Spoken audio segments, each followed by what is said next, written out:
W.E.B. Du Bois once pointed out famously that the problem of the 20th century is the problem of the color line.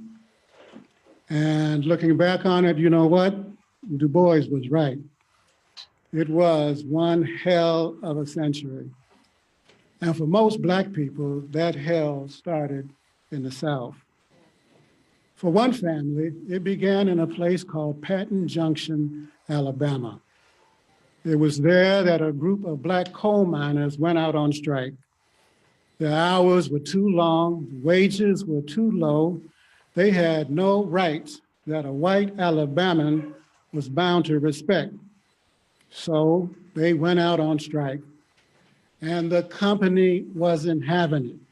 No, they called together the sheriff and a group of vigilantes, and they marched down to the Union Hall that sat in the middle of a cornfield. And the sheriff called out, "Hey, you boys, come on out of there." And the answer was silence.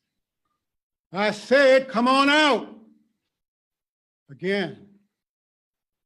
So the sheriff said, okay, and he picked up his rifle and put it to his shoulder, but then his son stopped him and said, "Daddy, let every man stand for himself." And the boy dropped down on one knee, put his rifle to his shoulder, and boom, pulled the trigger. And don't you know that was the last trigger that boy ever pulled? Because the miners were hiding in the cornfield. And when he pulled that trigger, they pulled their triggers too. And that was the end of Patton Junction and the end of that strike. Now, as the story goes, they sent in troops to go after the miners, but the poor whites in the adjoining county cut the railroad tracks so the troops couldn't come in, and the miners and their families were able to escape. Some went to Oklahoma, but a tornado blew down the house. So they moved to a place called Wolf Pit, Kentucky, but the Klan drove them out. So they joined the hundreds of thousands of other African Americans in the great migration north, looking for jobs in auto and steel in places like Cleveland and Detroit and Gary. And these were the circumstances that shaped that period, including the founding of the Communist Party. Now, as things turned out, one of the daughters of one of the miners at Patton Junction ended up as the only woman on the picket line during the Little Steel Strike of 1937. Well, it made sense. Her daddy was a union man, and she never met a strike that she didn't like. Her name was Pauline Taylor, and it was there that she met Gus Hall, who was one of 50 communist organizers hired by John L. Lewis to help found the Steelworkers Union. She went on to lead the local NAACP, ran for governor of Ohio in 1948 on the Progressive Party line, and joined in the effort to ban atomic weapons along with folks like Madame Curie and Pablo Picasso and Islanda and Paul Robeson, the latter two with whom she became a little friendly. And maybe it was because of that friendship that she got the idea one day to invite Paul to come to town to give a concert. Excited, on the first day, she called her church. "Why, sure, Sister Taylor, we would be more than happy to have Paul sing at Shiloh." On the second day, she got it in the local newspaper. The headline read, "Paul Robeson to sing at Shiloh." On the third day, she got death threats. "There'll be bombs and bullets at Shiloh." On the fourth day, Shiloh canceled. Not to be outdone, she went to see the local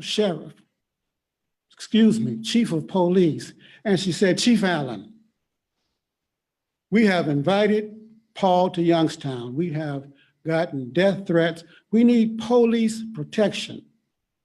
Allen said, "Paul who?" "Listen, Mr. Man, Either you do your job or we'll do ours. Paul is coming to town.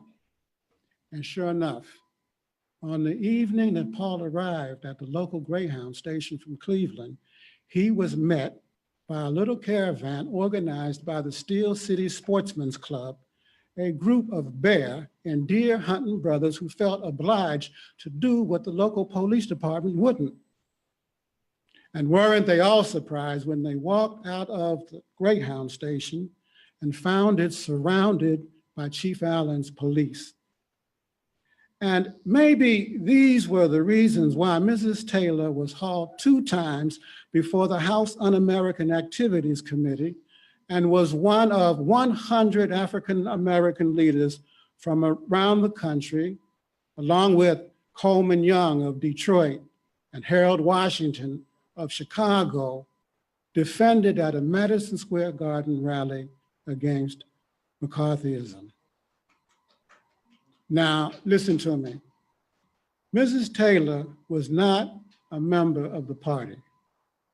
I know that because she was my grandma.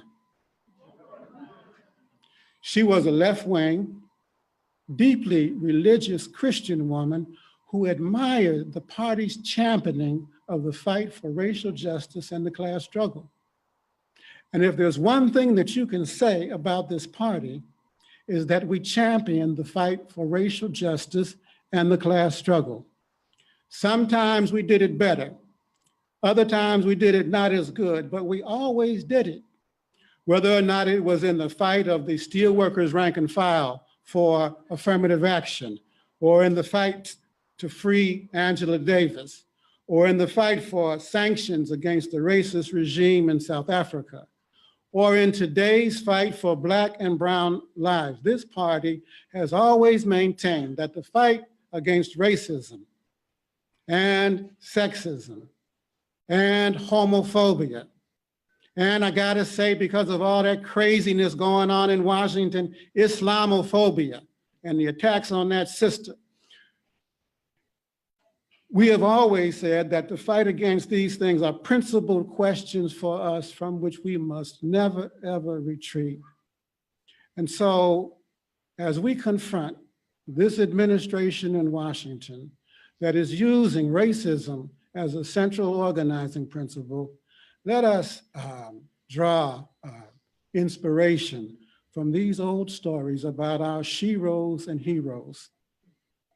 And as we build a united front against their policies, as was done so fabulously last November by the broad movement against Trump, let us remember that these victories and these struggles are built on the shoulders of giants. Thank you very much.